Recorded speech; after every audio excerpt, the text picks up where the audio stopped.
My name is Matthew Walker. I am a professor of neuroscience and psychology at the University of California, Berkeley, and I am the author of the book, Why We Sleep.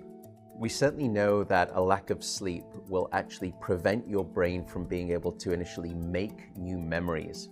So it's almost as though without sleep, the memory inbox of the brain shuts down and you can't commit new experiences to memory. So those new incoming informational emails are just bounced and you end up feeling as though you're amnesic.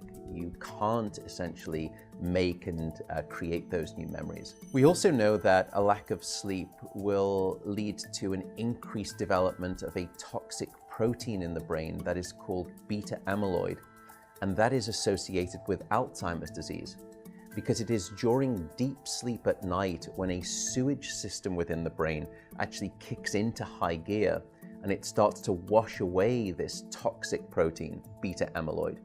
So if you're not getting enough sleep each and every night, more of that Alzheimer's related protein will build up. The more protein that builds up, the greater your risk of going on to develop dementia in later life. What are the effects of sleep deprivation on the body? Well, there are many different effects. Firstly, we know that sleep deprivation affects the reproductive system. We know that men who are sleeping just 5 to 6 hours a night have a level of testosterone which is that of someone 10 years their senior. So a lack of sleep will age you by almost a decade in terms of that aspect of virility and wellness. We also know that a lack of sleep impacts your immune system. So after just one night of 4 to 5 hours of sleep, there is a 70% reduction in critical anti-cancer fighting immune cells called natural killer cells. And that's the reason that we know that short sleep duration predicts your risk for developing numerous forms of cancer. And that list currently includes cancer of the bowel, cancer of the prostate, as well as cancer of the breast. In fact, the link between a lack of sleep and cancer is now so strong that recently the World Health Organization decided to classify any form of nighttime shift work as a probable carcinogen. So in other words, jobs that may induce cancer because of a disruption of your sleep-wake rhythms. We also know that a lack of sleep impacts your cardiovascular system, because it is during deep sleep at night that you receive this most wonderful form of effectively blood pressure medication. Your heart rate drops, your blood pressure goes down. If you're not getting sufficient sleep, you're not getting that reboot of the cardiovascular system. So your blood pressure rises.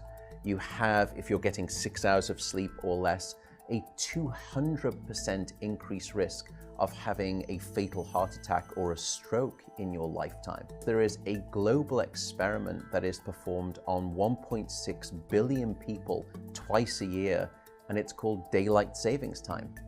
And we know that in the spring, when we lose 1 hour of sleep, we see a subsequent 24% increase in heart attacks the following day. Another question perhaps is, what is the recycle rate of a human being? How long can we actually last without sleep before we start to see declines in your brain function or even impairments within your body? And the answer seems to be about 16 hours of wakefulness. Once you get past 16 hours of being awake, that's when we start to see mental deterioration and physiological deterioration in the body. We know that after you've been awake for 19 or 20 hours, your mental capacity is so impaired that you would be as deficient as someone who is legally drunk behind the wheel of a car. So if you were to ask me what is the recycle rate of a human being, it does seem to be about 16 hours, and we need about 8 hours of sleep to repair the damage of wakefulness. Wakefulness essentially is low-level brain damage.